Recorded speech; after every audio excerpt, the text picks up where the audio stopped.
Hello. I just thought after the other live I had Tommy and them were up here, and yesterday and the day before I spoke to a couple of other people, and they thought the same thing. A lot of them are getting sick and tired of the hate and all the bullshit that's going on. So I thought maybe the ones that are getting sick and tired of the hate, maybe those few want to get together maybe once a week. I can have a panel, and the ones that want to put an end to it and feel like sitting down and talking about it, and maybe just a little get together once a week. I hold 10 on my panel, and they can come up and they can talk about things. It'd be nice. They don't want to deal with the drama. They want to bring the community back together. So they can come up and just talk about whatever they want to get away from the drama and the bullshit that's going on. I've been thinking about it all day, and even last night it was weighing on me. But I think 2 or 3 of them were saying it last night. Of course, so far maybe there's like 6, maybe more, that said the same thing. That they're seeing that there is a few people that want to come together and get away from the drama, and that want to bring the community back together. And there's many other that don't. But why should the ones that want to work together and bring the community, even if we don't bring the community back together, even if it's 10 people, 20 people, it's still a nice thing. We don't have to hang out with the people that are hating each other and are causing drama. Even tonight, Ed was doing a panel, and I see nothing but them talking drama in the chat because they were watching another panel. That's the problem. Ignore what's going on around you. Stop looking at the other chats. Stop worrying what other people are talking about. You're only bringing the drama into the chat you're watching. And that's what people have to learn. So if it's 6 people, 10 people, whatever, it's a start. I can know what's happening, but I don't fuck around. I can't ignore my friends being there and saying nothing. I don't know what you're talking about, Chrissy. You can't ignore my friends being there and saying nothing. Chrissy, let me tell you something. What am I? The mayor of the fucking community? When you have a problem with Sabby, I open my platform to let you air out what you wanted to air out. When Junie had a problem with Sabby, I opened my platform for Junie to air out her problem with Sabby. When Nevermore did what he did to Junie and Angela, I opened my platform and lost it on Nevermore. Whoever did that for me? Nobody. I always protect my friends. I went on one platform and fought for Ed, and then fought with Tommy. After that, I couldn't get a word in. Everybody was over talking. So I sat there and I laughed a little while. So because I didn't lose it and fight for my friends, you're mad at me. Do I have to go everywhere and fight for my friends? Am I labeled the one in the community that has to go everywhere and fight for my friends? Who fights for me? So because I was on one panel and I didn't scream and holler and carry on and fight for my friends, which I didn't hear much said about my friends besides Cap kicking them off the panel that night, there was not much said about my friends. Besides Tommy with the Ed thing, and me and Tommy went at it over that. Junie wasn't mentioned. And then Cap was kicking everybody off. So there was not even nothing being mentioned. But anytime, anywhere else, I defend everybody. I'm always fighting for my friends and standing up for my friends. I'm not mad at nobody besides FCC, because he has no right calling me a 70-year-old trashy lady. For one, nobody knows my age. Am I old? Yeah. But who the fuck is he to tell me where I can go and what I can't go? I'm not bothering him. I never said a fucking word to him. I had his back since the day he came into this community, when he was a little troll and he was a nobody. And who the fuck is he to be calling me names and saying what he's saying about me? He's nobody to me.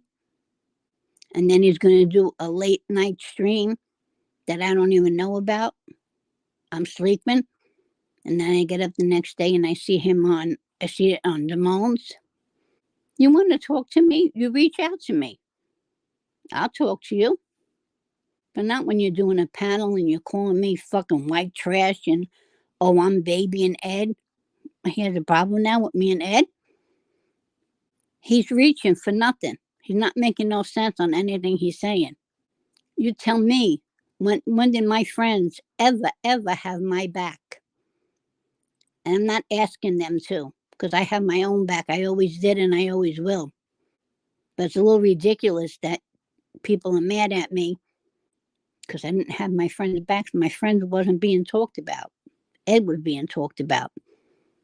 And what other stuff Cap was talking about, but he was going so fast and that fucking John was talking so fucking fast. And I was talking to Tommy. So I don't understand this whole thing. The clown part, I understand. People being mad about. Yeah, I was just gonna get in bed because I got a migraine headache. And then I said, you know what? Let me see if I can set this up about doing this live panel once a week for these people that want to really get together and trying to bring some good into the community. Clam, do you got that the cam slip on FCC? Can you send it to me? I want to see what the punk boy looks like. Well, I think all this showing medicine and showing family pictures and showing Junie's pictures and all this other stuff has to stop. Really. It's only causing more friction and more harm in the community. And there's no reason for it. You don't need it, clown. They don't need it. You won't show it anymore, clown? Do I have your word? Okay. I'm going to take your word for it. Because it's only causing more drama and more friction. Thank you, clown. I appreciate it. There's so many other things you can mess around with besides, the girls' pictures and messing around with them. Go find some guy to pick on. Do some shit with them or whatever, Just leave the girls alone. I know you told me that, and I take your word for it. And like I told you, you have my word. I stand by you, clown. I don't care what anybody says. I told you I didn't like the way you spoke, but as far as your case or whatever else, I stand by you. Until I get proof of anything different. And so far, nobody has the proof. So, like I stood by Ed. And I even told Ed that tonight in his chat. And he said the same thing. There's no proof. So, without proof, you can't call somebody names like that. And this is really hurting me. It really bothers me. Because I don't like to see an innocent man going around being called what you're being called. And I know it's your own fault because of what you said. But besides that, I know how you must feel inside. And it's not right. But it's also not right what you're doing to Junie and them. And that needs to stop too. But I heard you talking a little bit before, and I seen you dropping, a little bit of the case things, and I didn't say nothing. I was just watching. But I heard it in your voice too. Too many people are getting hurt, including yourself. So hopefully it'll all be over. And you just got to make sure you tell the people that are on your account there, they need to stop it too. And you got to kick that fucking good guy out of there because he says shit in there that are fucking rotten as hell. And I know deep inside you're a good guy, clown. And you're hurting good people. And Jilly, I would be careful with John. But I didn't trust him a long time ago. When he was on Mitch's, I never trusted him and liked him. And then when he went on Locke's, I always had a bad feelings. Hopefully everything can be worked out. This is nice. See, John's not in here. Anytime he's up on the panel, you can't get a word in with him. He's always over talking people, screaming and carrying on, and I can't go on panels like that where you got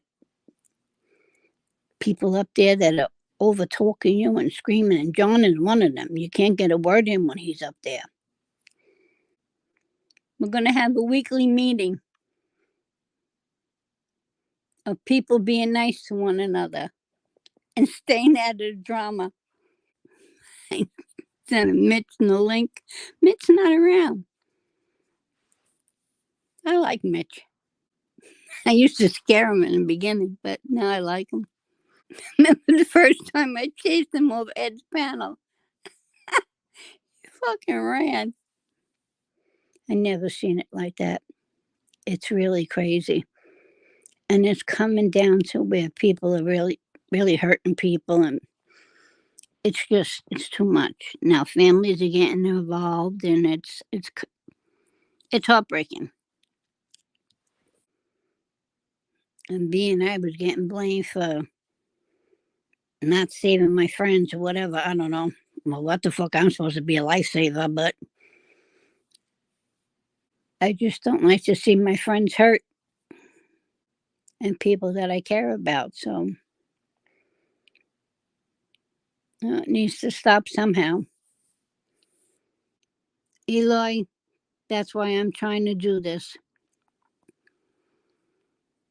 And if you're welcome to, I don't know, do you talk to Tommy, Eloy?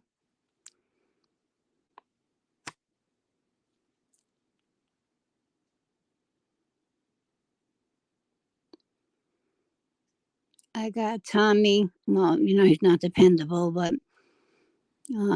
Tommy said, and I got 4 other guys.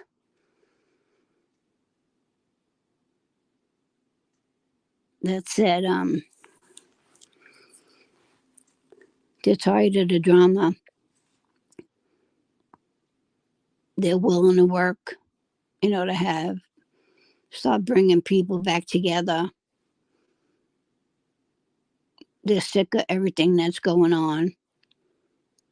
And I agree with them. No, everybody don't have to be besties, but people don't have to be going at each other's throat and doing what's going on. So that's why I went live this morning I'm going to, tell them they can use my platform, pick up a day during the week, let me know what's good for all of them. And they want to come and sit and talk, and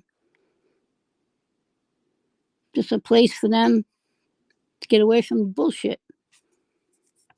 I can put 10 people on my panel and they can just sit and talk and maybe make plans or just talk and say whatever they want. Get the fuck away from the drama. There's too much bullshit going on now. Anybody's welcome. It's a start. And I'm not going to allow drama in it. So